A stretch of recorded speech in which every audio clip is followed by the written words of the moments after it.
Hi, everybody. My name is Jonathan Fisher, and you are at the October 1st, 2025 biweekly Zoom program presented by the Pacific Northwest Railroad Archive and Uh-oh. Cascade Rail Foundation. I'm your host and moderator, Jonathan Fisher. We've got an excellent program today with our good friend Elrond Lawrence, electrifying Caltrain, Uh-oh. singular, not Caltrains, like I put in the caption. So Uh-oh. that's a user error on my behalf. Um, we've got a great. I th I lost Uh, you for a second, yes, Jonathan. you blipped out for us on a second, but I think everybody's back together now. Just a quick note on our calendar: Uh-oh, he's October breaking up. 15th. Gordon Glattenberg is going to be our guest, and Gordon's going to be talking about steam south of the borders. Uh-oh. Now, in this case, that's a plural. Margaret Weatherby, head of Wait, archives for Washington State Historical Society, will. Jonathan, sorry Yes, to interrupt. You're breaking up. am I? My signal all looks good, so You were breaking up. I, that's the internet, Al. Uh-oh. I, Okay. I just, it's, I don't know. It's I've the got internet. It's phones. so cruel. Did you want Huh? to try that again? I don't mind waiting. Yeah, okay. Well, no problem. Let me try again. Yeah. Um, Gosh, everybody, I'm sorry about this signal problem because for a change, I don't have anybody else in my household online right now, and my signal strength is as strong as it can be. But you know what? These things do happen, where we just get kind of buffy. So I'm going to try to continue and get this thing turned over to Elron as quickly as possible, and hopefully that'll improve our Red situation. letter sign for bad order. I know. I'm sorry, guys. I'm It's- sorry. Yeah, you were Uh, fine, Jonathan, until you started recording. well, I know the again, recording was your enemy. but we want to be able to put this on YouTube, because we get, I know. No, I have all of people who our want to friends see can it. watch it then. So We sure anyway, do. Now I hear you. let me try to plow ahead as best I can, and I'll, be quiet as soon as I get through the announcements, which I can do in about a minute if I don't buffer. So October 15th, Gordon Glattenberg, steam south of the borders. October 29th, Margaret Weatherby, head of archives for Washington State Historical Society. November 12th, Bob or Robert St. John, Bob's in the audience today, we'll be doing the Blue Mountains of Oregon on the Union Pacific. November 26th, Jack Christensen can get his question answered about his friend that worked at Stacy Street Yard, because George Hardy will be with us. And looks like I'm buffering again. And we're going to Okay. talk about switching in Seattle. December 10th, Robert Scott and Jim Abney um, will be talking about railroading on the SPNS. Yes, good comment from the audience. If we can all turn off our screens and mute ourselves, that's going to Except help. me. So, except for Elrond. So, I am muted my video, and on this happy note, I'm going to mute my audio and turn it over to today's special guest, Elrond Lawrence. Take it away. All right. Thanks, Jonathan. Thank you guys for having me and for putting out the offer. This gave me a chance to take a project that I have done so far in the form of a Railfan and Railroad article and also an article for railroad history of the RNLHS, but to turn it into a slide program and make it bigger because there's obviously I don't have to worry about page counts for something like this. So it's nice to kind of revisit this whole experience. I'd say this was about a 2 year intensive effort, but with a lot of previous years that thankfully I was just put in the right location to cover the story of Caltrain and the old SP Peninsula Railroad. And so what we'll do is we're going to take a little tour through Caltrain over the years, and then you guys will follow me along as we experience the final day of locomotive powered trains on the peninsula after 161 years of conventional trains. So let's see if I can change my screen. Hello? Uh-oh. Okay, hold on. Sorry, now I'm having an issue. There we go. Okay. So here's just to give you a visual orientation. Originally this railroad is a 51-mile line from San Francisco to San Jose. It began as the ironically titled San Francisco and San Jose Railroad, completed in 1864 and absorbed into Southern Pacific in 1870. After the Union Pacific merger, actually, I should back up. In 1985, the line was taken over by Caltrain, which is an assortment of different transit agencies and communities along the peninsula between the two cities. The transit agency assumed operations over the line, and up until that point in 1985, Southern Pacific had been operating the commuter trains, which they called the commutes. That was kind of our local nickname for them. And then once Caltrain took over, the Union Pacific merger happened a few years later, about 12 years later. And Union Pacific still does operate a local up and down the line to South San Francisco, but otherwise the line is the home of commuter trains. And so that's what we'll be following today. I arrived in the area in March of 2000. But first, we're going to back up and we're going to enjoy a few photos from the SP era. So I work as the acquisitions and marketing coordinator for the Center for Railroad Photography and Art, and I have been fortunate enough to work with the Richard Steinheimer collection. And so these are some of his classic images of the SP era. And I've just always loved this photo of the bi-levels. When I stumbled upon it, this is something that his wife Shirley Berman's, all of these are her scans. And this shot just blew me away. And I love that shadow of the commuter and all the guys in their great hats. But also John Illman also photographed the line. And so this will give you a sense of how the commuter line looked in its steam era into the 1940s, before dieselization. This is the San Mateo area. And the amazing thing is you see that searchlight and those pole lines in the distance. All of that was still there when I moved into the area in 2000, which was just mind-blowing. This was a little before that time. Also, in this is circa 1950. Stan Kistler shot this great color image of a freight leaving one of the historic tunnels. I believe this might be tunnel 2 or 3, and I'm not sure. But this area is just unrecognizable now. It is completely developed and covered over. And then, of course, there's catenary for the wires of the electrification now. And then we come back to another Steinheimer shot. I just love this. This is in the 23rd Street area, and you'll see this area later, but it'll look very different because the Interstate 280 was built directly over this line, and the freeway covers the line on its approach to San Francisco now. So all of these daylight shots are just completely different now. But Stein also shot the Trainmasters, and this is just a really great shot of one arriving at the 23rd Street station, a pair of Trainmasters in this case, with the old Harriman coaches. And then Stein was famous for shooting when he lived in Palo Alto. He would shoot passing trains and perfect his pan shots from the roof of his house. And so this is one of those classic shots, but with a Trainmaster, a commute, with 4806 heading northbound through Palo Alto. And so that takes us to, we're skimming a few decades, but we're arriving in March of 2000 when I arrived. This is the Caltrain that I first experienced. And I can tell you, I grew up in Southern California, and I remember seeing Caltrain and thinking, well, it's interesting, but I had so much to keep my mind busy with Union Pacific, Southern Pacific, Santa Fe, mergers, everything happening in Southern California. And when I moved up there, I was just blown away to discover that Caltrain was like a Southern Pacific time machine at the time. This shot coming out of San Francisco pretty much can't be replicated now because the buildings are bigger, the Diet Coke sign is gone, there's wiring all over the place, and the F40s and the gallery cars are gone. So we moved to Redwood City, a little further down the peninsula, and that was kind of my base to start exploring Caltrain. And I would head up to San Mateo, further south to San Jose.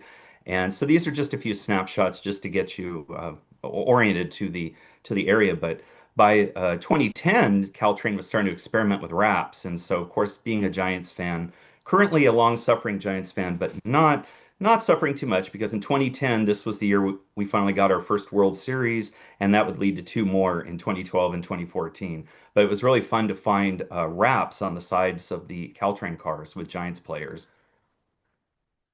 And so this is a view at Burlingame. I began to discover the depots, all still had their Southern Pacific character and just presented all of these great photographic opportunities. And there were arches galore in several of the depots, and that Burlingame was really a favorite place to go to shoot the classic arch shot with a southbound commuter.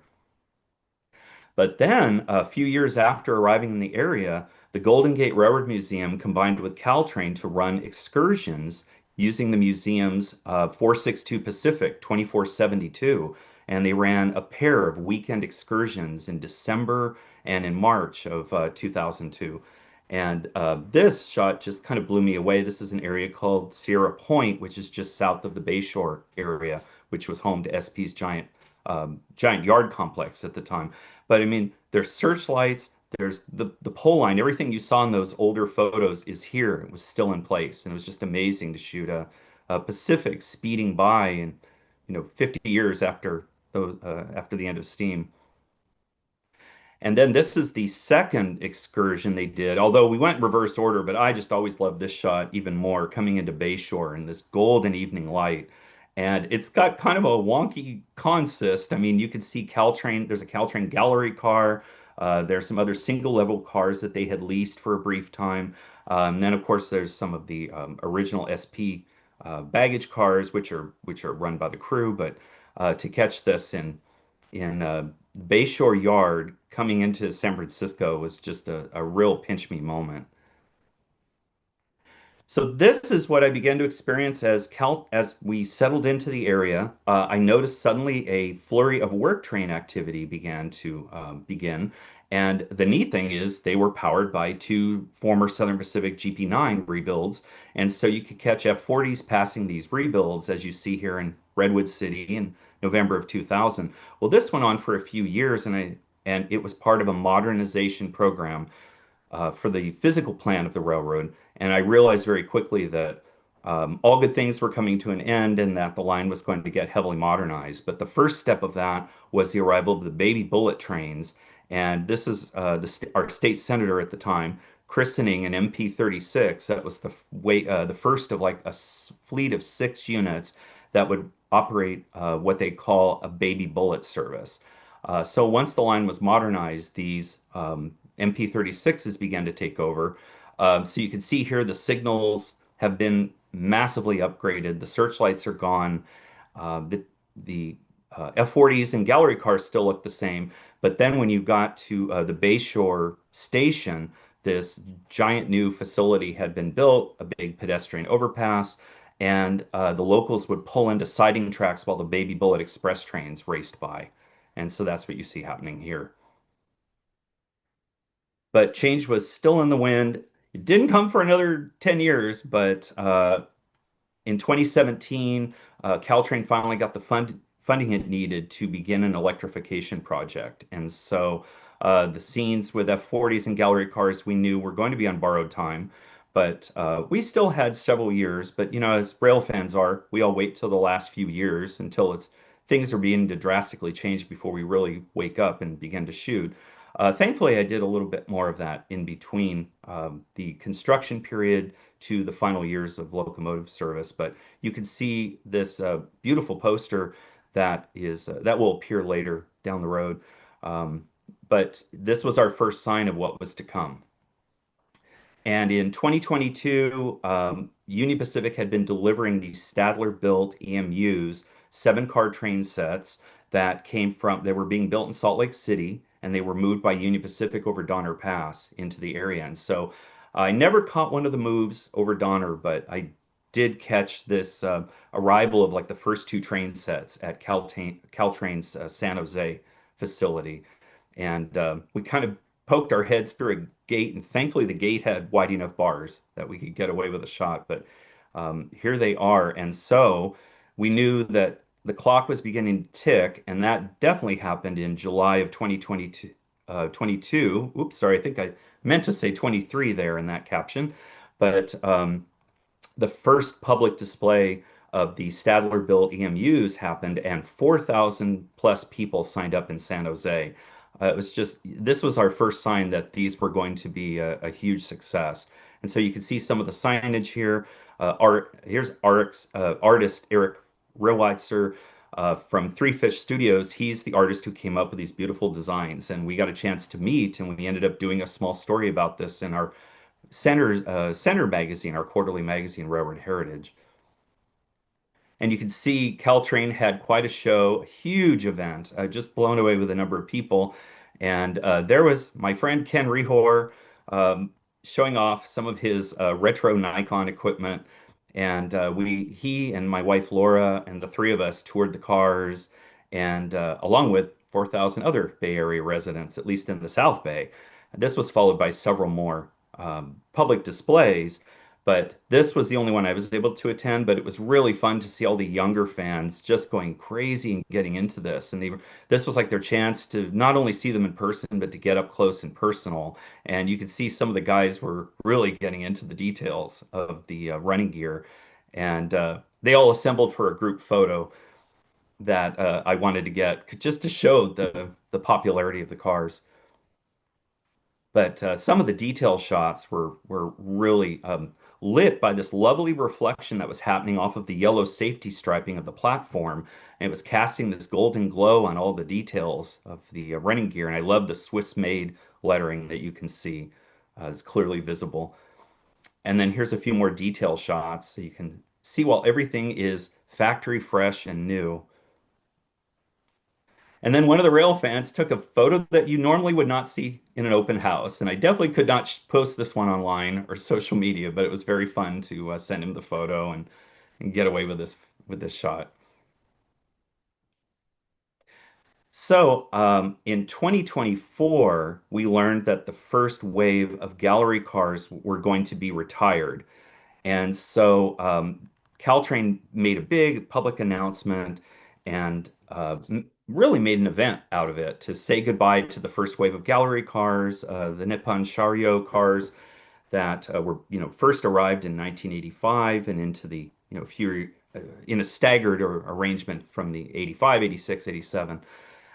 But this was our chance to say goodbye to them. And I arrived at the Santa Clara station and just in time to catch this northbound coming out of San Jose. And he made a really good case for why we needed to welcome electrification in California. And I should just say, this site, at this point, the F40s were, approaching 40 years old, and they were definitely tired. The original fleet had been supplemented by the MP36s, and then there were three that were rebuilt by Caterpillar, or by Boise, excuse me. And and then a few of the F40s were upgraded. Their engines were rebuilt, but a lot of the originals were really looking tired and acting tired. And so one thing that has happened with the housing shortage in California is that high rises and condos have been built alongside the main line. And over the last, 10 years especially, I've been stunned to see places that were once open space be completely blocked by high rises and retail centers, and civilization has just completely bordered both sides of the main lines between San Jose and San Francisco. And so there's so many homes along that line, and people shouldn't have to breathe this air or hear this noise as part of their daily life. And so that was a big reason why we realized it was time for electrification. Again, here's some of the rail fans that were waiting and waiting and waiting for the gallery train to come from San Francisco. Caltrain had a number of air problems when they would try to move these cars. And, obviously the gallery cars were getting tired too. But they had all kinds of air issues. So things got delayed again and again, but it gave us a chance to get some photos of the old school consists. And one thing I should add is with the baby bullet trains, Caltrain took delivery of a number of Bombardier built bi-levels. And so you could see some of those in this train, and you'll see a few in other consists as well.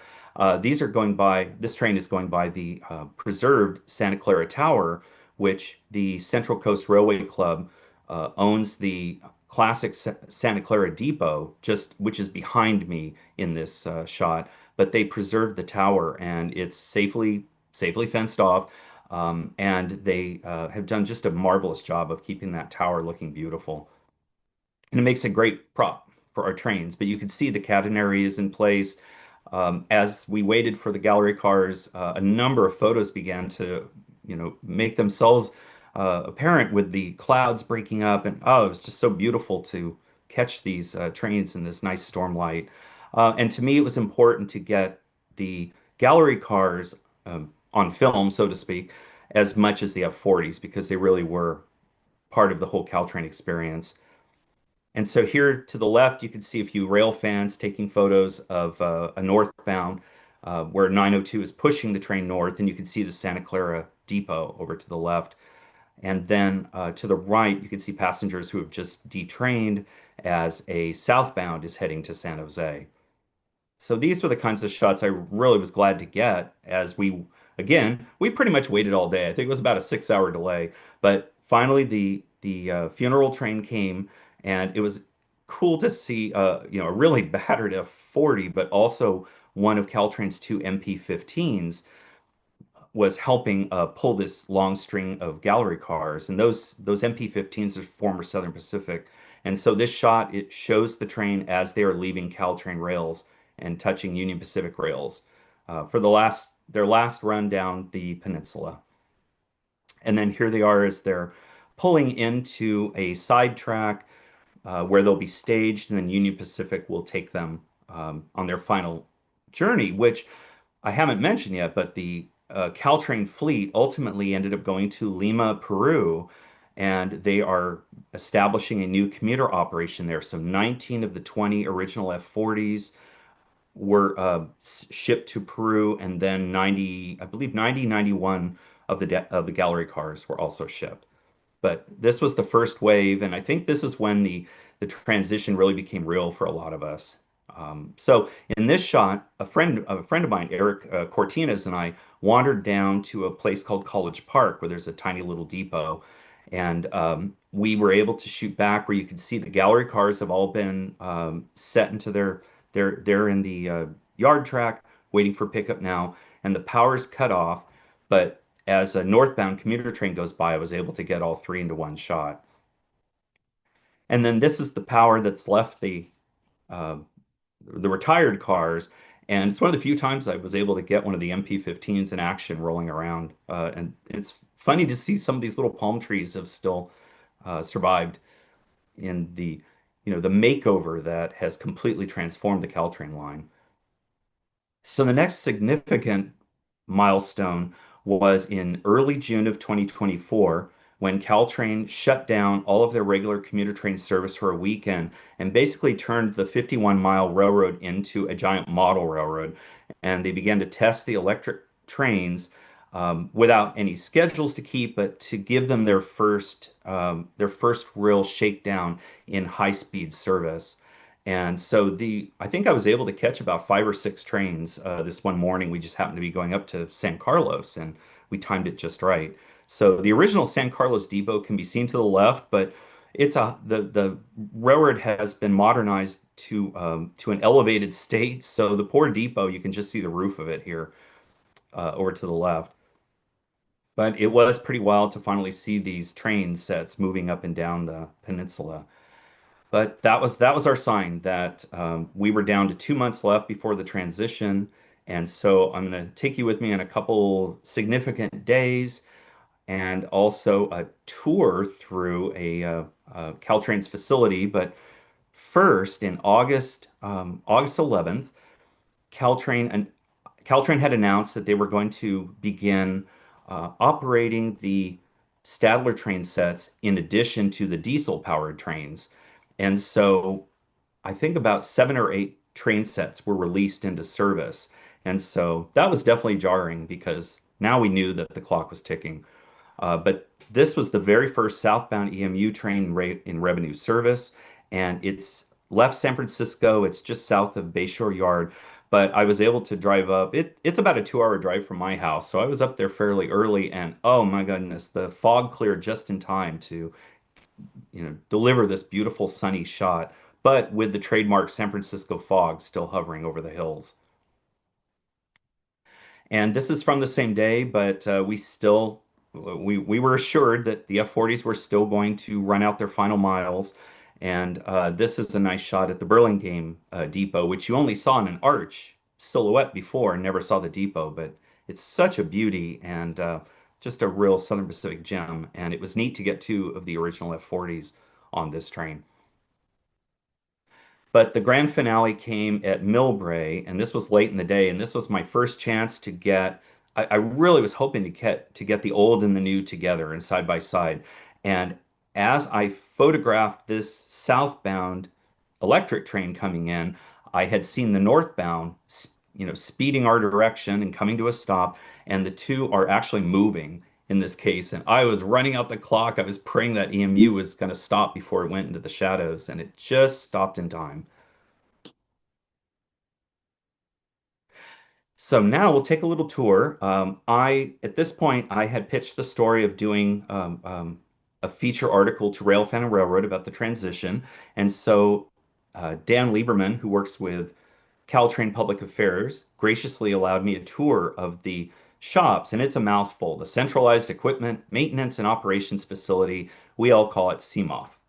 And this is in San Jose on August 28th. And so I was able to shoot not just the facility, but also the transition and talk to the crews and to the workforce and kind of see how this was all feeling as they went through this huge change. But first, kicking off the day was a chance with Rudy Hernandez to see the actual cockpit. It sure feels like a cockpit of one of the EMUs. But Rudy gave me a tour of them, and they are pretty amazing. They have these cars are outfitted with sensors all over the car. They track how many people are boarding the car and detraining, but the system can also determine or distinguish between the crew and passengers. And so it's really amazing. And then of course the you can see the controls look they're very high tech, they're very computerized and very simple. So here's Dan Lieberman, Public Affairs, and Rudy inside one of the cars. And you can see how the double-decker arrangement is laid out. And then here's one more shot to give you a look at the controls of the EMU. So a little more of a high angle that I think shows the layout a little nicer.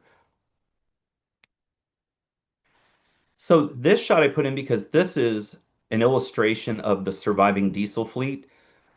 So now that the transition has happened on the peninsula itself, all you will see are electric trains, unless one of them breaks down, and then the pair or maybe one of the MP 15 switchers will go up to rescue the train.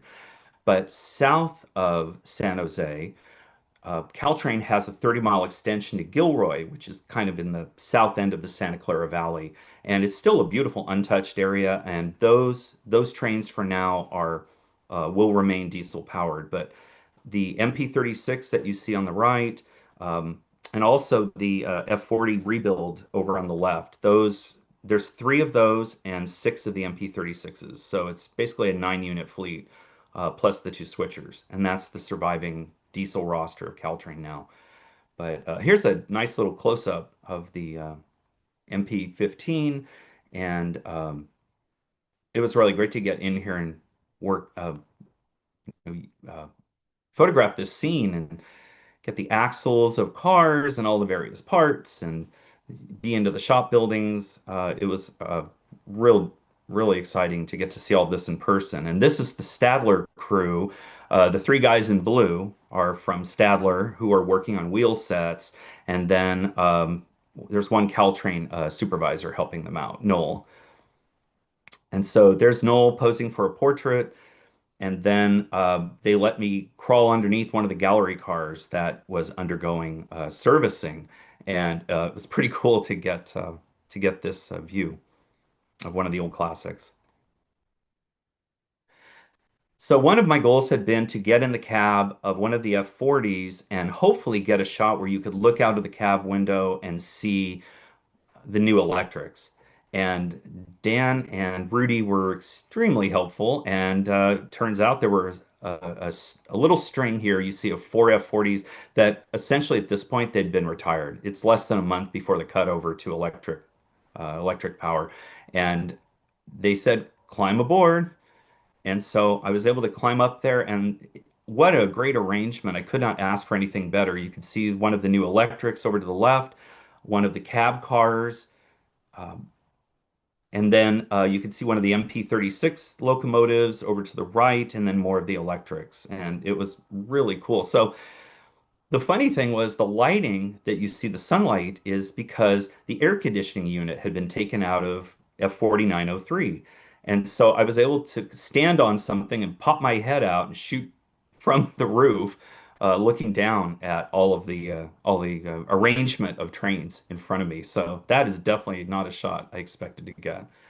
So just as I was getting ready to leave, one of the southbound trains went by with an F40 in charge, and so that kind of completed my little trilogy of hoped for photos from the cab of 903.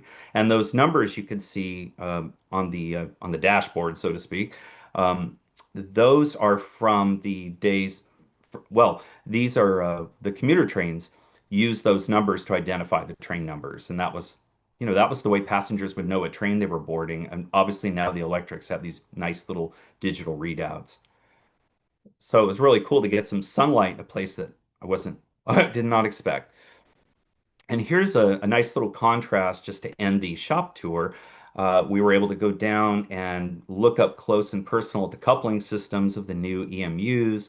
And Rudy was kind enough to, let us go down there and kind of explain how the coupling arrangement works and how they can be coupled to conventional locomotives as well. And then as we were getting ready to wrap up the tour, I noticed that 906 had a feathered friend, but he was a pretty ominous sign for the end of the 40s.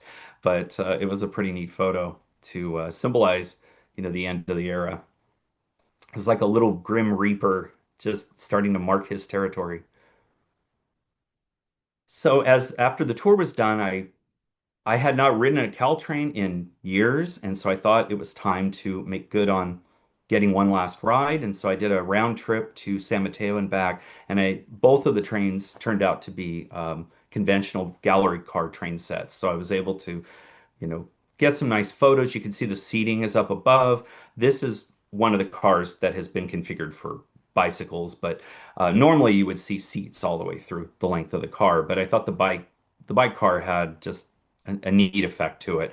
But I'll tell you, those cars, they bounce so hard. At one point, I was trying to write notes on my phone and I could barely do it. We were bouncing up and down. It was quite a ride. Those cars were getting tired.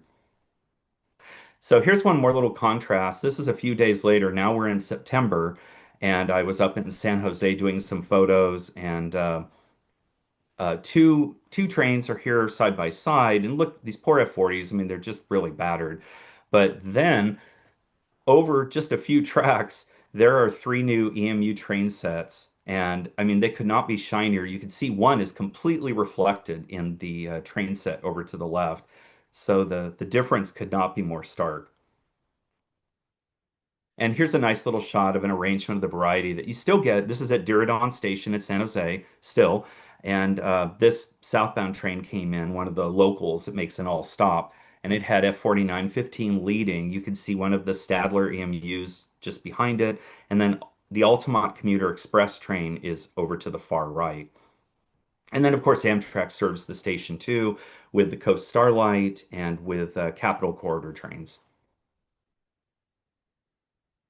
So 1 week before D-Day, Eric Cortines, I texted him and said, I'm coming up. I want to shoot into the night. And he was game to tag along. And so this is a quick little tour of what we got that day. Because now, of course, we had electric trains and conventional train sets to play with. But our first stop was on the hilltop overlooking SP's old Bayshore Yard. And you can see three different photos of trains meeting and passing. And some have MP36s, some have F40s. There's always an electric present, and you can see the city skyline off in the distance. It's a lot harder to shoot those trains with all the overhead wiring, but I think there were a few that I was really happy with that gave you the feel of what it was like looking down from up on the hilltop. Um, San Francisco, the San Francisco's Candlestick Park was just off to, if you're looking northbound towards the city, Candlestick was just over to the right, out of camera range. And, that's where the 49ers and the Giants played. And oh my gosh, even when it's sunny, this may all look sunny, like sunny California, but there are gale force winds and it was freezing up there. And that's not even with the fog. So, and here's one more, a little more of a panoramic view. Candlestick Park would be over to the right, just out of camera range. So then Eric and I headed down to the 22nd Street station because I had never shot this station properly. And historic Tunnel 1 is there. In fact, there are tunnels that border both sides. Tunnels 1 and 2 border the station. And then we have the freeway above us. So it has that cavernous feel to it. And this was probably my favorite shot of that whole time. That's a southbound train coming at us as the northbound train is pushing out with an MP36. And right about this point, I think Eric is thinking, he's leaning out over the track a little too long. He really needs to get back. And then I jumped back just in time. But I think I gave Eric a few early gray hairs, even though he's only like 21. But the shot was worth it. So then we wandered up a little further to this is just outside of San Francisco's Third and King Station. And there's a southbound train that's just leaving the station, but this is all the freeway above us. And it just has such a great, almost like a cathedral kind of feel to it. So here's one of the southbounds with an F40, and you can see how the sun plays in and out of the shadows, and it's just really fascinating to be underground. It just has that subterranean feel.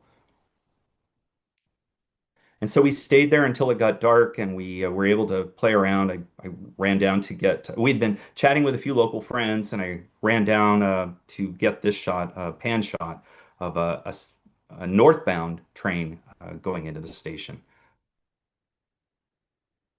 And then one more pan shot at Bayshore Yard. Our whole little herd of rail fans migrated down to Bayshore, and this was one of our last shots before we finally called it a night. I think we were getting pretty close to midnight at this point, and I still had a 2 hour drive home and to drop off Eric. So I guess it was time to say goodbye, but this was a nice shot to wrap it up with. And we were very lucky to catch F40s leading most of these trains in the evening.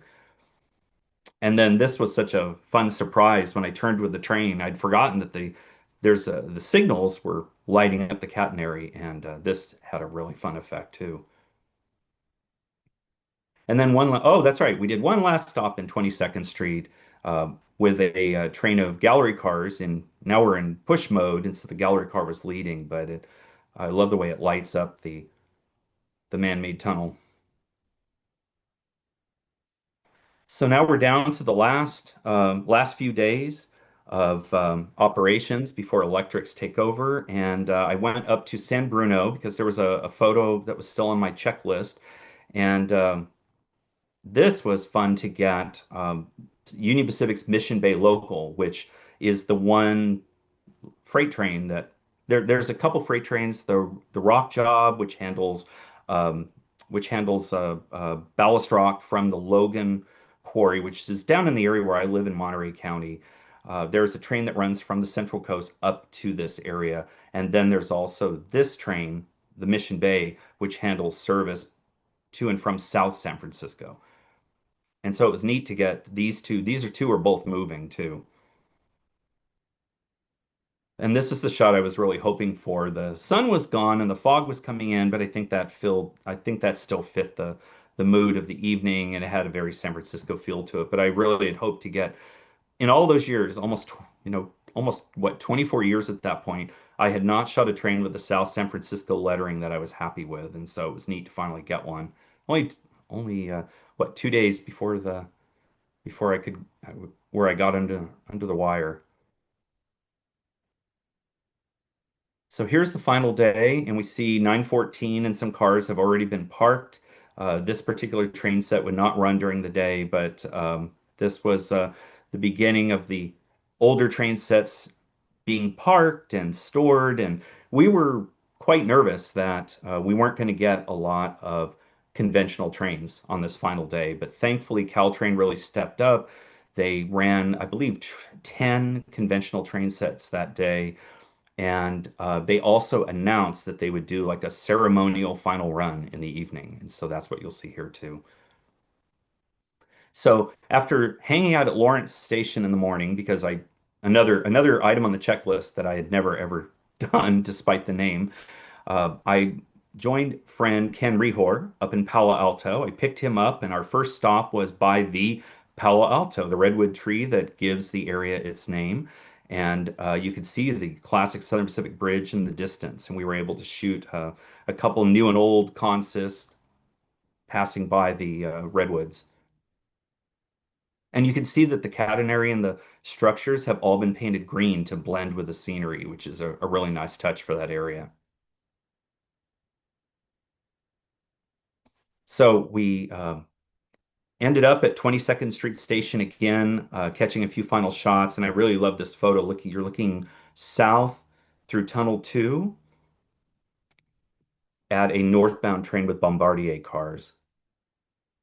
And then looking north at Tunnel 1, I really hope to get an F40 coming out of the tunnel. And there's about a 10-minute window, I think maybe 20-minute window where the sun would hit this opening just right. And thank goodness we were able to catch. This is one of the rebuild F40s that is still in service, but they're never going to run on the peninsula ever again. So I was really thrilled to catch this coming southbound out of the tunnel. And there he is stopped. So you kind of get an idea. You can see a little bit more of the freeway now that drapes over the station. And then Ken and I, you know, we pretty much gotten everything we wanted out of 22nd Street. I really wanted to go to Bayshore. It felt like that was the spiritual place, the spiritual home of the Peninsula line, and it felt like that was the right spot to catch the final rush hour of locomotives and EMUs. And so we settled in. Another of those shots that I just kicked myself that I never came and did this sooner, but I would say that we got an evening that more than made up for it. This particular shot with 908, which still had beautiful safety striping, still good paint, and a classic gallery consist. They're coming out of um, they're coming out of the Bayshore station, and you can see everything looks pretty dark and ominous above. That's all the fog. And the fog was just swirling, and I thought, well, maybe we'll get a few sunny day shots, and then the fog will eat everything up. Well, the fog just circulated. It just was kind of like almost like a twister. It just revolved and rotated and never came over to our area. So we were very, very lucky. So Ken and I just staked out the spot, shot north and south, and this is just a quick little rundown of all of our different trains. You can see here we got an F40 is pushing a northbound train towards San Francisco, and an EMU train set is stopped at the station waiting to take off. And then here he comes, train 128. And it says Tamian because there is one stop past Duridan Station that Caltrain will take riders to, and then they will reverse and head north. So it's nice to have the electrics with the train numbers easily displayed and their locations, their destination displayed. But I was really happy to get this too, to get some action shots of the EMUs while they are shiny and new. And then this is a second train following behind, but this one shows you a little bit more of the fog that by this point had enveloped the city.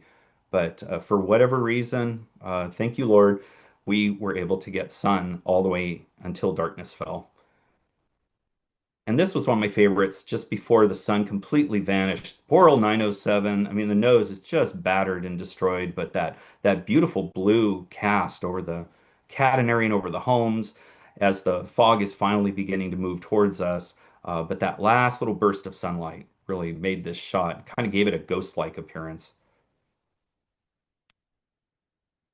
And this one definitely felt more San Francisco with 909 leading a train set south. And the fog you could see is really beginning to fill the frame. But now it's getting dark. And then the shot I really wanted, I was hoping to get two trains moving side by side with the electrics and the F40 power. And this one really was the shot I was after. And I actually love that very soft light after sunset had gone down, and it gave us a little bit of a glint on the side of the diesel powered train from the Stadler's headlights. So now it's dark and we're waiting for the final train, which Caltrain announced, like as I said, train 132 was going to be the final operation of the conventional train sets, which didn't really happen, but it was still fun to have a goal. And you can see that the F40 is lit up by the train set flying by us, heading towards San Francisco, is lighting up the stripes of 922, which pulled the ceremonial final train. And so now the train is coming towards us, and I mean, it's pretty dark, and I'm not sure what to do. And then I thought, wait a minute, I have a Bronco, and I have these extra lights that I use to light up, canyons and when I'm out driving in the desert. And so I used my lights, and somehow this worked out. I was able to get 922 and the gallery cars as the train streaks out of Bayshore for the last time. And here's the train departing, and you can see a bunch of faces in the rear car all peeking out. Obviously, rail fans taking what they think is the last ride of a classic train set. But I loved getting this with the catenary and the headlight glow, and the mood of this was really exciting to capture. And so as we were getting ready to leave, all of a sudden a fireworks show broke out. And so we were able to take some fireworks, and I like to think it was the city sending off ceremonial fireworks to say a job well done for the classic Caltrain consist. So we headed down to San Jose, and I was just stunned to find another classic train set waiting to leave. And this was train 130 heading north, and it turns out Caltrain, go figure, they still had two more surprises up their sleeve. And this was a shot through the old windows that I'd always seen. I'd seen shots that had kind of this effect, and I was just really thrilled to get a shot of Diridon with one of the old classic bi-levels. And so here you can see cab car. The cab car is ready to go. It's lit up by signals, and a rail fan crowd has surrounded the conductor. And we moved in a little closer to get a feel of just, you definitely knew the end was coming. We were waiting for this final train to come south that Ken and I had raced ahead of it. So here we are with a surprise train, and now we know there's two. But the conductor strikes up a friendly conversation with the fans, and he was a lot of fun. Although he got annoyed because one last passenger was coming up the steps and is running to get on the train, and he's telling him, "Go ahead and do it," but now they're running late, and so he's anxiously checking his watch to see how late this person has made them. And then off they go into the lights just north of the station. So this was the final round trip train with 909 as the pusher. But first, here comes train 132, the train you saw earlier. Now it's arriving into San Jose. It makes its stop, and there's a horde of young rail fans with all their phones and a few cameras to capture the moment. And here's a few photos of the passengers who just have no clue what's going on, why all these crazy nerds are swarming the train, and even inside the train, taking pictures, looking out of the gallery doors. And so it turns out 922 would give us one last run by. Um, there was the train I showed you a few minutes earlier with 909 as the pusher. Well, they went off and they were the final train to make a round trip that night, that evening. They returned to San Jose around 1 a.m. This was the very last train to depart San Jose. And Ken and I set up over at Santa Clara. This was a shot I'd missed a week or two earlier and really wanted to get. And you could see a EMU train set is coming in the distance. So the future is coming as the past heads into the darkness. And so just a quick little epilogue. This is uh, this is where we are today. As I mentioned, there are still some diesel-powered train sets that run south of San Jose to Gilroy. Here they are posed beside one of the newer train sets in San Jose. Um, this is what you see if you head down to the Gilroy area. There's still beautiful hills, there's oaks, it's still very open and scenic. And this is pretty much the power you'll see when you're down there. Although happens to be a special train that ran the day after the cutover. This was a train that ran from oh, sorry, there's yard work going on. Oh, the FedEx truck is coming. Sorry about that.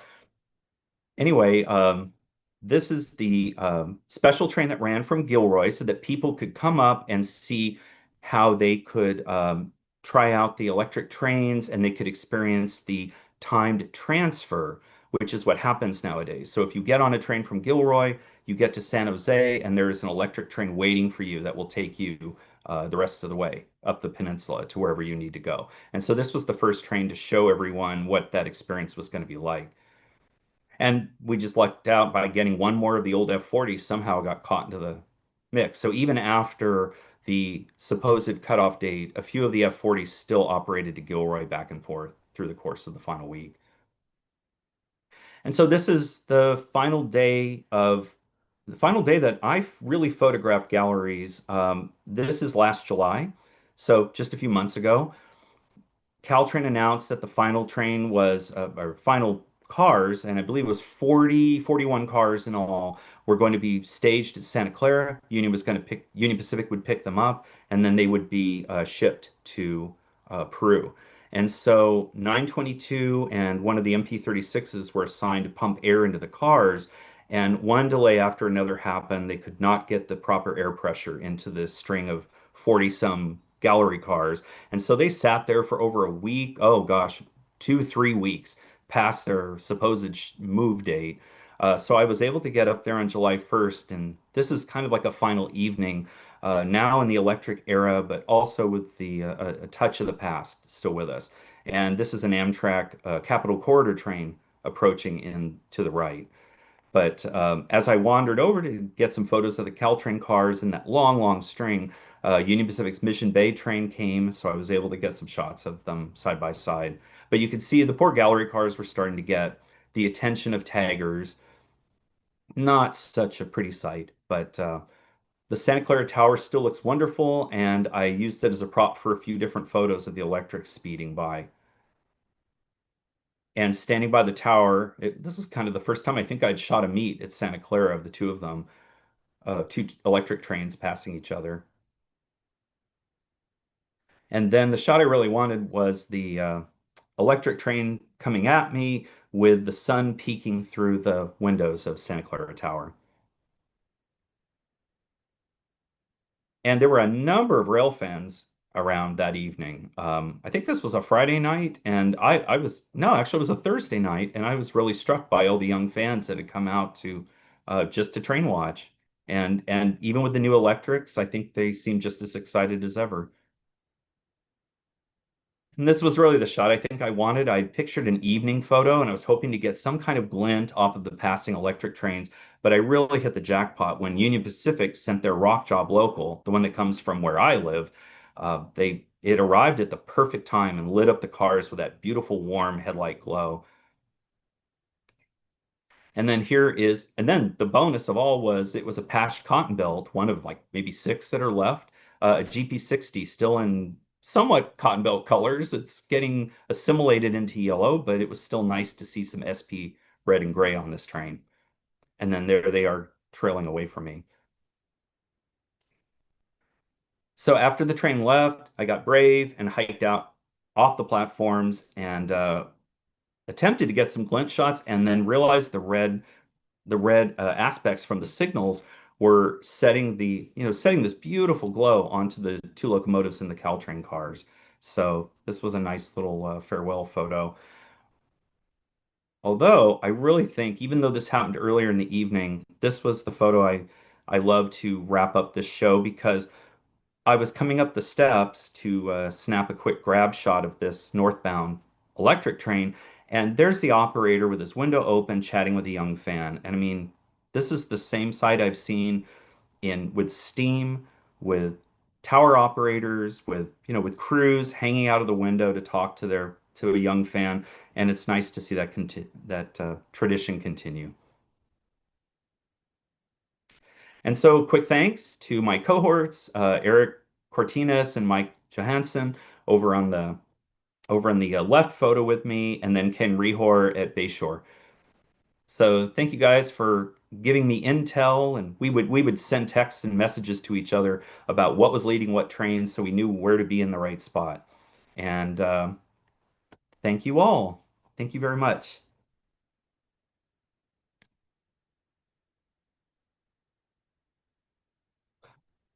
That was just great. And folks, you can understand why I always like to have Elle as one of our guests every year. So, programming like that just makes it all possible. So thank you. So, Oh, do we have any? There was a couple questions from the audience, Elrond, and I wanted to make sure that I got to. One of them was, is this section of track going to eventually be incorporated into the high-speed rail network that's being built in California?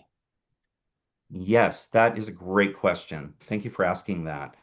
So yes, the plan is the high-speed rail line that is being built in the Central Valley right now, which we all, affectionately call the train to nowhere.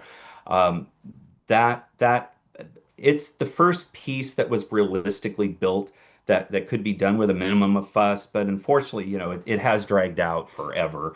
But that line is already cleared. They've already cleared construction for that line to cross out of the Central Valley, head to Gilroy, which I mentioned, the southern part of the Caltrain line, and it will connect with Caltrain there. They will complete that electrification conversion to San Jose, and then the Caltrain line will be the final leg of the high-speed rail network from LA to San Francisco.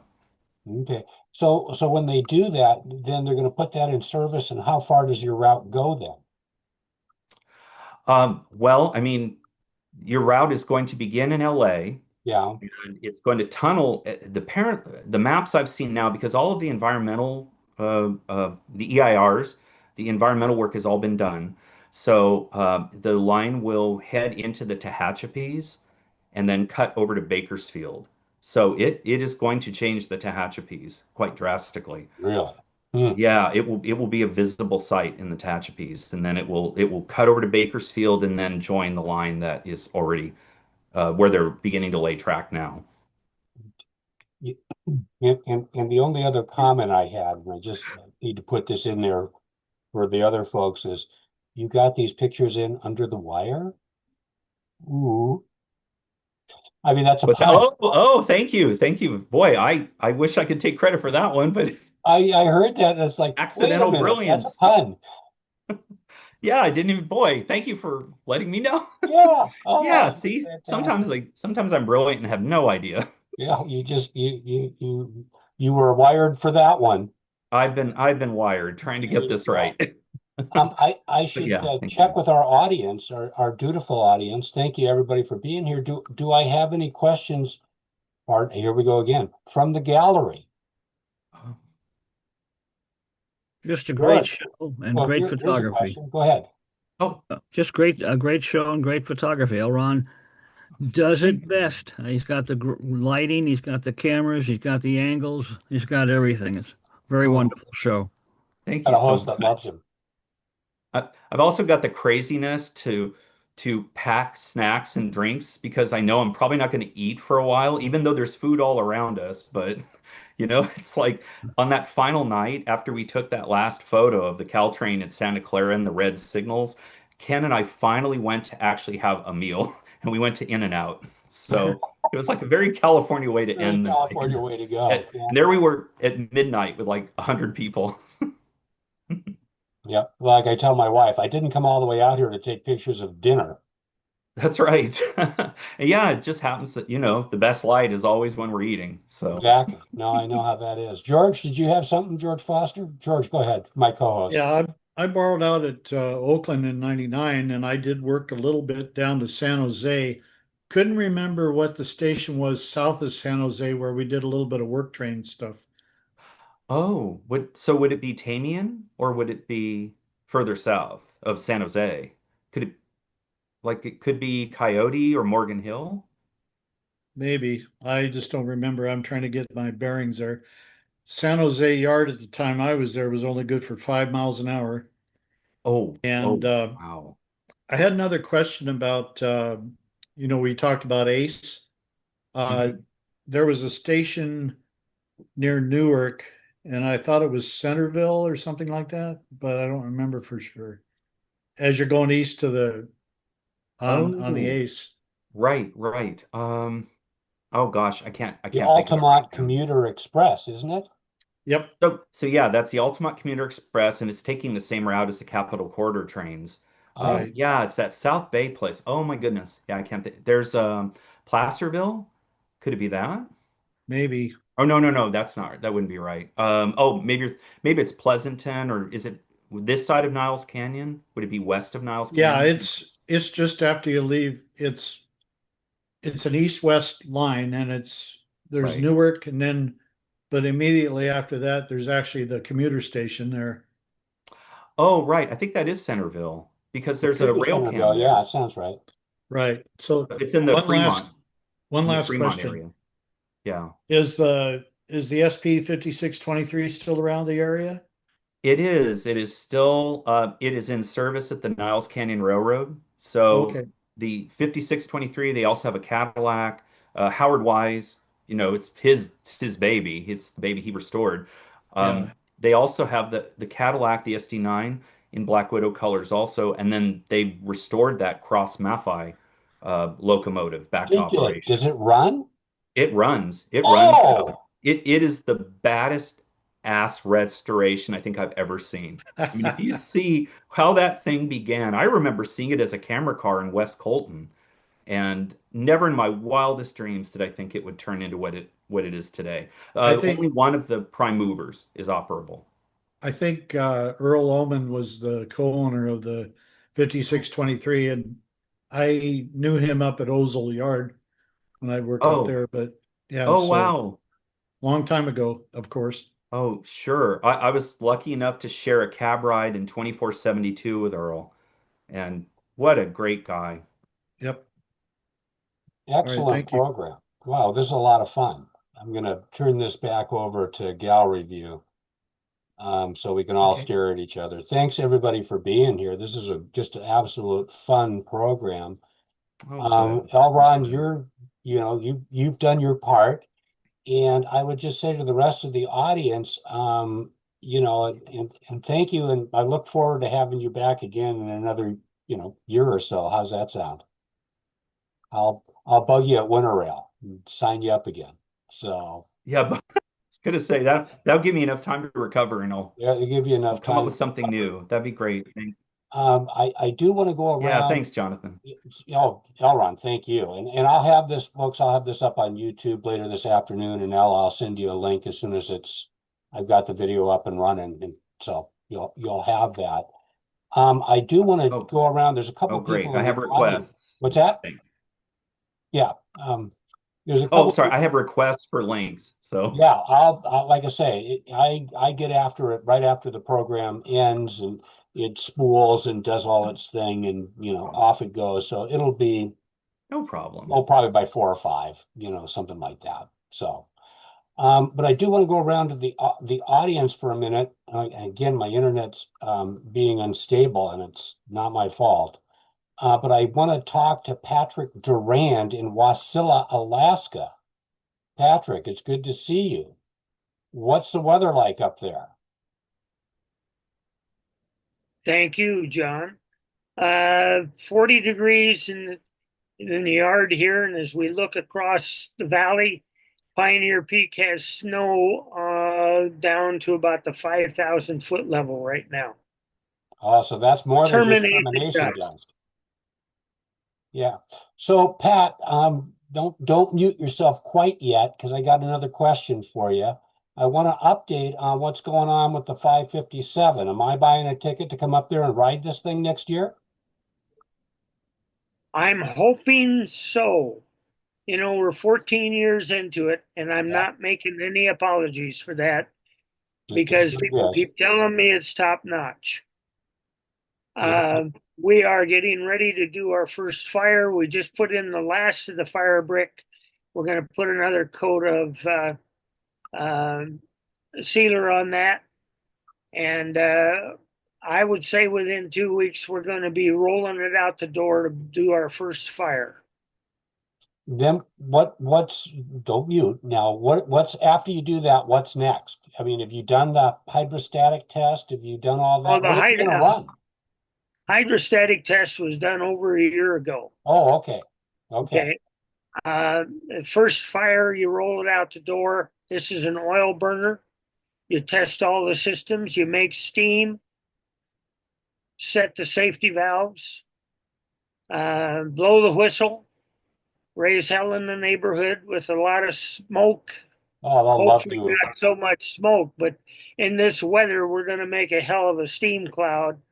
And when we open the throttle to blow out the 40-year accumulation of garbage that may still be in there that we haven't been able to get to, it's going to fill the whole yard out here with a big cloud. So, Mm. running around to all the local businesses and 911 and everybody telling them what to expect. But I fully expect the fire trucks to show up, if nothing else, just to ask us what's going on. Yeah, it's always Niles Canyon always lets CAL FIRE know what's going on so that they don't show up, going, why is this big cloud of smoke by your depot? Yeah. So where are you going to actually, have you come up with a plan on where the locomotive is going to run? Our plan, in conjunction with the railroad, Right? is to operate before May 15th, the beginning of the tour season, and after September 15th, when the last cruise ship leaves, because in between they have neither equipment nor track time to mess with us. No, I understand that. Yeah, they're pretty busy these days. So we're looking at doing 20-mile trips out to Eklutna, north, and back to Anchorage. 20-mile trips south to Potter and maybe Indian and back to Anchorage. We want to keep the fare low during these introduction runs and maybe do 6 or 8 of them in the spring and the same in the fall. Right now, when the railroad does a special train, and they do lots of them Yeah, on the shoulder of the season, they sell out in 5 minutes. Well, yes. when you add a steam engine to that, what's going to happen? It's going to Uh, sell. So what are you going to use for equipment behind it? that's the Alaska Railroad's equipment. Remember, we're doing this for the railroad in conjunction with the railroad.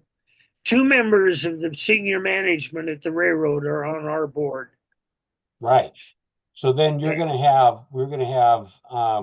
railroad employees actually run the locomotives, right?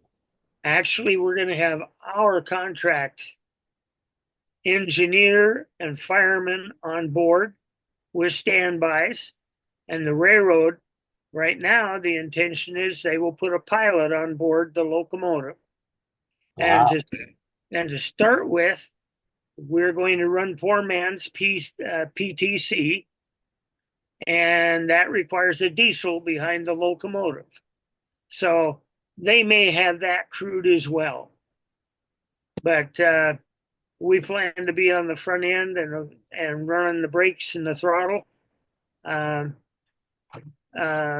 We haven't really sprung this on the railroad yet, but we have handed to them that I have a full PTC complement of equipment under my desk here right now.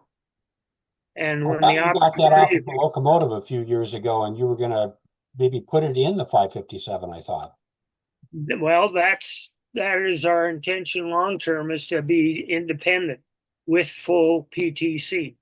In the interim, we'll be tethered to a diesel behind us, and but well, we went shopping for monitors, and Wabco, of course, was 56 weeks out for delivery. Ooh. So I said, well, let's find some used ones. And when we found used ones, they said, sure, you can take those monitors, but what are we going to do with all the rest of this stuff? Consequently, we end up with a complete suite of equipment under my desk for the Excellent. cost of a monitor. Well, keep up the good work, and I've always enjoyed our time together, and George is holding up the very famous J. Craig Thorpe painting. Craig has been a guest of CRPA and, of course, been my Uh, guest in our program a number of times. And, we're just, I'm waiting. I was talking to Pete Laro about it when I was up in Skagway last week, and Pete's ready to come on up and do a charter with us, right? oh yeah, Pete and I have been talking, and he found out that going to Canada via Alaska gets kind of expensive because you got to cross the border repeatedly. Yeah, he didn't realize there wasn't a railroad that went all the way to Alaska. So Yeah, not yet, anyway. not yet anyway. So well, very good. And Thank keep you, it George. Thank you, George, for flashing 557 underway there. now we can get copies of that painting off of the 557 website, can't we? Yes, sirree. Uh, all it costs you is $100, and I'll stick one in the mail to you. There you Just go. email to me or a phone call, and we'll get that underway for you. They're Well, all numbered and signed by the artist. by Craig Thorpe Mine himself. is Yeah, number which has been a great 288. fundraiser for you. So, Yeah, yeah. keep up the good work. And like I say, I'm looking forward to, right, I've put in a few shekels, not as much as some people, but I've certainly supported you, and made sure that every chance I get to Exactly. promote you, I do. In fact, if you want to send me a It's few all, more brochures, I've got some train shows coming up and I can hand out some stuff for you guys. If you could let your person, we'll send you a care package. there you go. That sounds great. That sounds great. Jack Christensen, are you there? Jack, Jack, Jack. Here we go. Jack, can you unmute? We're going to talk to Jack here for a second. If I get him, Jack, can you unmute for a second? No, you're still muted.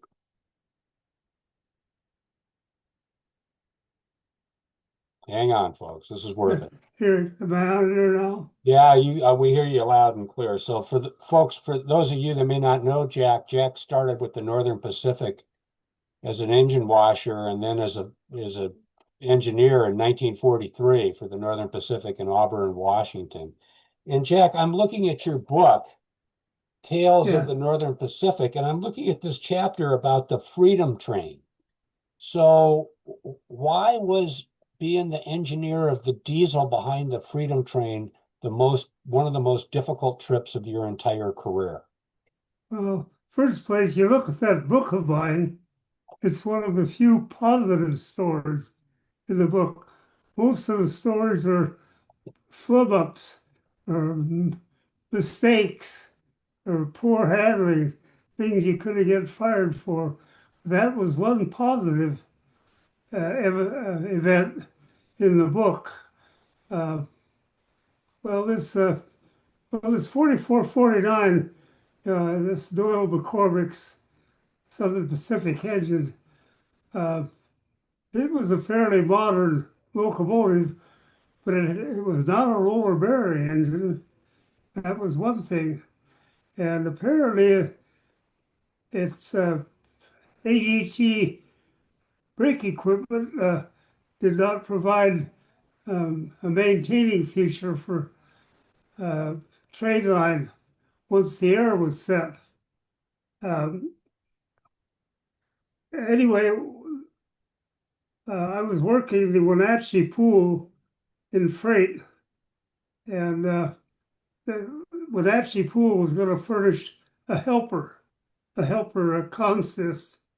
The Freedom Train was about 20 cars, old passenger equipment.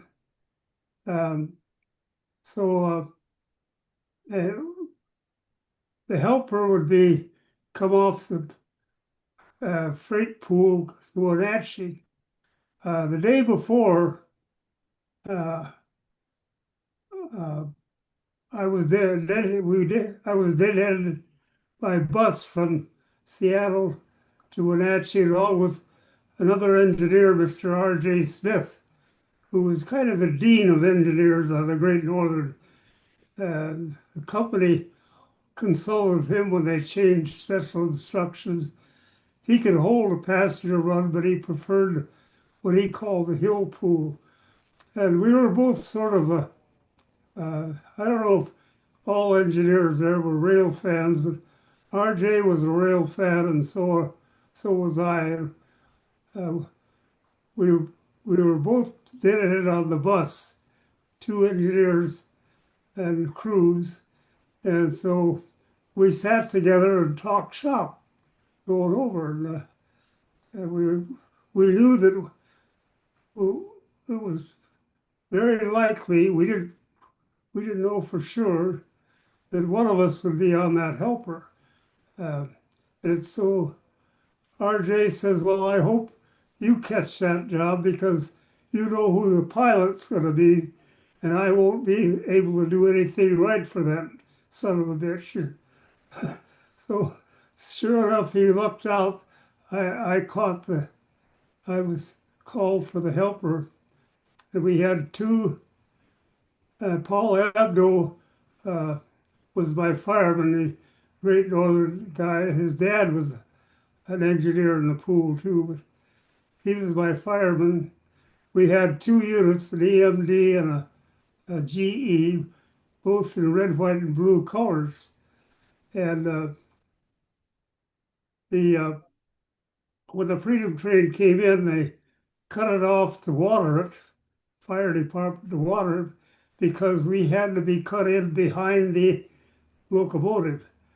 The reason being that the 4449 did not have alignment control couplers to handle buff forces, and we were relying on dynamic brake to help control the train over Stampede or over Stevens Pass. And we got the train together and coupled up the air. And Paul Abdo came up with some bad news that the second unit, the GE unit, the dynamic brake was cut out. So that meant we only had one dynamic brake to assist in controlling a train on the grade. Uh, and so after we were cut in behind us, 4449, got our air test and took off. And the trip went about as normal. And we got up to Merritt, which is sort of a level spot just before, after we come up the Chumstick grade, which is a 1.4 grade.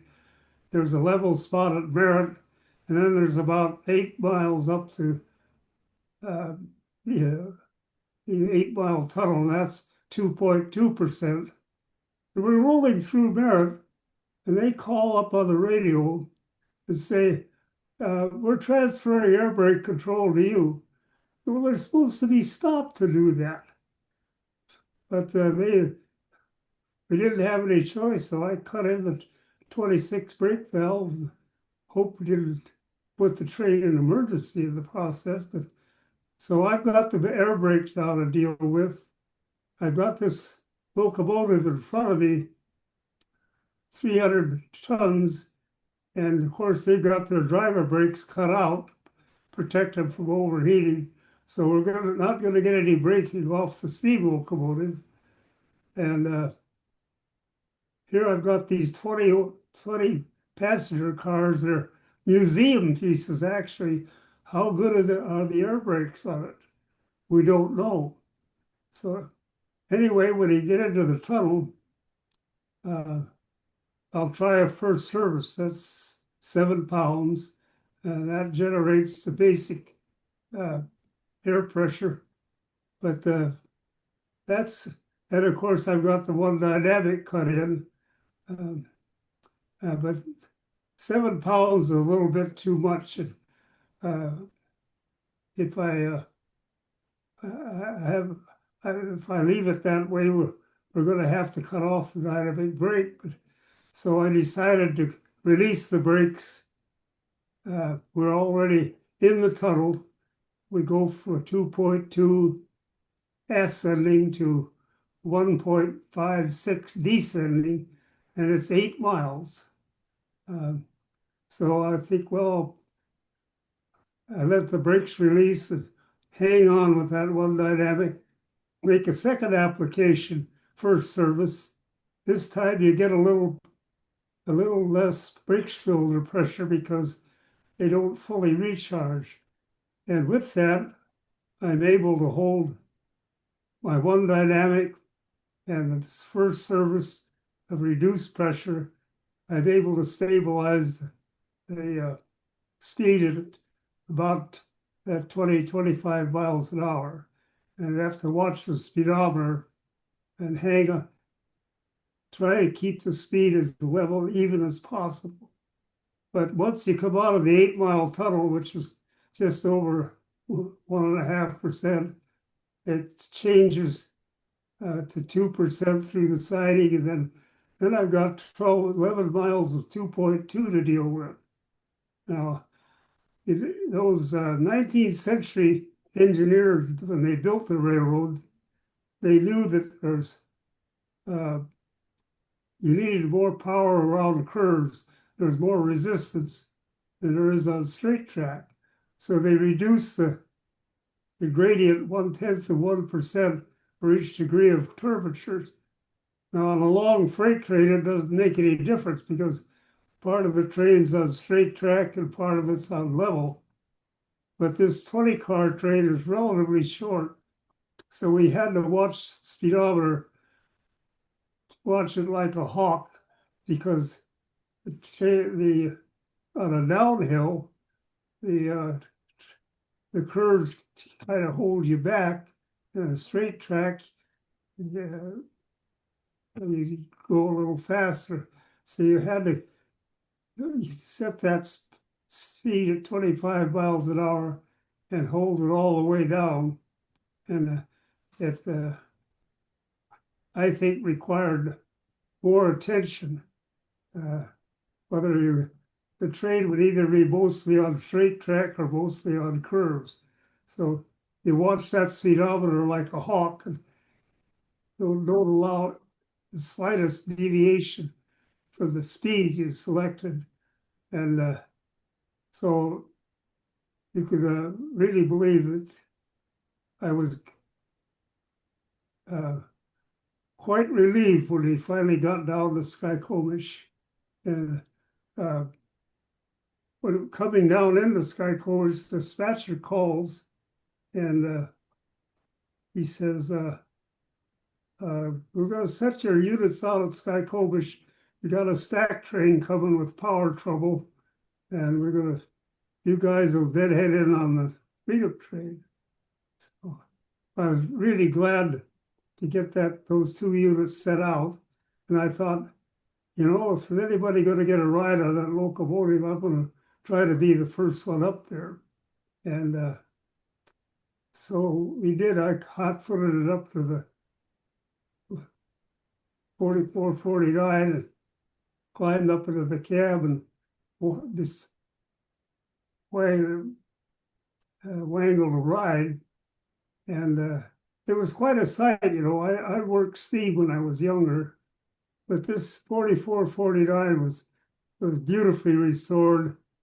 It had a beautiful oak deck with a Southern Pacific emblem embossed in the wood. All the panoply of steam in all its glory, the brass, all the brass and the steam gauges and air gauges. And I knew that the pilot had been running the engine part of the time. And I thought maybe I could get a chance, but McCormick, he wouldn't have anything on. He says, that old man has been beating this thing long enough. We got to work on this thing 10 hours for every hour we run it. But I didn't, the fireman let me fire the engine. And coming down from Skykomish, where Highway 2 parallels the railroad for most of the way. And the public was out there. There was so much traffic on the highway going west that the eastbound traffic had to get on the curb, get on the side of the get out of the way. People were using both lanes and waving and taking pictures. Anyway, we got down to uneventfully to Seattle. I think at Everett, some of the big wigs came on. The mayor, I forget who the mayor was. Now I got a seizure moment. Wes Ullman. And, huh? Wes Ullman was the mayor. Yeah. Anyway, all the dignitaries are riding in the rear cars, and our pilot was still on there. He's supposed to be telling McCormick what to do, going along the coastline. I think from Everett to Seattle is about one of the most beautiful railroad trips in the world. You got the Puget Sound and the beaches and the Olympic Mountains in the background.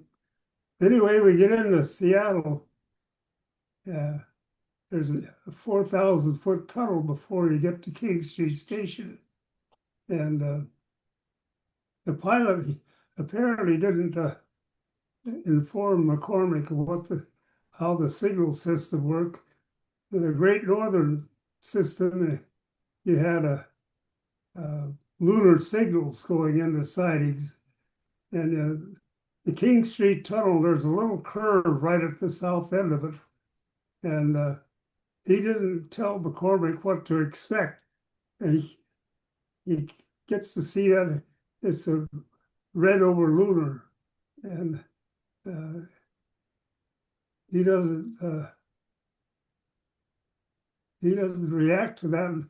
Anyway, McCormick puts the train in emergency, and all the bigwigs are picking themselves off the floor, and the trip of the Freedom Train ended with a kind of a bad. Kind of ended with a thud. Yeah, the cab was the atmosphere in the cab wasn't exactly friendly. But anyway, it was, as I said, I think coming down from Scenic to Skykovish was a real challenge because of that ancient passenger equipment and only having the one dynamic. But it all worked out. Like I say, most of the stories in that book are things that I did were either against the rules or mistakes. And if you read it, there's very few positive stories. I was really not very good employee when you think about it. Oh, I did things as a road foreman that I would have been fired for if they'd have found out about it. And also, twice I served time for rule violation. Actually, it was somebody else's fault. Like we coming up on a freight train from Portland. We had what we call the expediter. It was a high-speed train, and there were two units in Portland Roundhouse, 8142 and 8144. And the conductor came with our orders of clearance, and but they had one of the clearance he had was for the wrong engine because they had trouble with that engine. They substituted the other one. I don't know which was which now. It's a long time ago, but anyhow, we had a conductor got the clearance fixed up in Portland, and I think at Vancouver, we got another clearance. We had to correct that clearance twice. And we got to Centralia, it's the middle of the night. We're charging through there 50 miles an hour. And no orders, we pick up another clearance, and we're going from CTC into 251 territory. So we go charging through there and pick up this clearance, and it's dark, and for some reason we didn't take a second look at it. We got up to Nisqually, the dispatcher calls, says, where are you? I told him. He said, pick up a new clearance at UP Junction in Tacoma. We had a bum clearance and we hadn't taken exception to it. We should have stopped and got a new clearance. It was their fault, but we served, I think, 30 days for that. We were occupying the main line without authority. Yeah, so you left CTC at Wabash, right? Yeah, Yeah. yeah. I used to work that area. In the dark, we hadn't looked at, we had it corrected once or twice already. We should have been on our guard, but both of us, I guess, we just slipped up. But they kept making the mistakes. But you guess nobody else served any time. Of course, it was just our pride that was hurt, actually, because when they give you a suspension and his discipline, rate of retirement picks up right away, and all of us had bonehead insurance, so we ended up with a vacation and a half pay. But it's Never want to be without job insurance. hurts your pride anyway. The other thing was the mix up with red flags. They had a bunch of red flags, and they weren't in station order, and we slipped up on another one. We never heard anything. We got stopped, but and they could have covered it up. But we overlooked one of the red flags, but the word got out, and we paid for that too. But I can say that in 57 years and 11 days railroading, I never, as far as I know, hurt anybody, and I never took a flake of paint off. So. Well, we're going to save some of these stories for one of our next episodes, okay, Jack? Because we need to wrap up for today. And thanks for all of our long-suffering audience members for being with us today. I see my internet's being unstable again, and I'm sorry about that. All I can do is just apologize. Some days this just does happen. So in the meantime, we'll be back again in 2 weeks with Gordon Glattenberg, Steam South of the Borders. And I appreciated Jack staying by for our after party talking about getting the Freedom Train over Stevens Pass. We had an excellent program today with Elrond, as always. You can understand why I always like having Elrond as a guest on our program. And I look forward to seeing all of you in 2 weeks back then. And so in the meantime, I'm going to end the recording.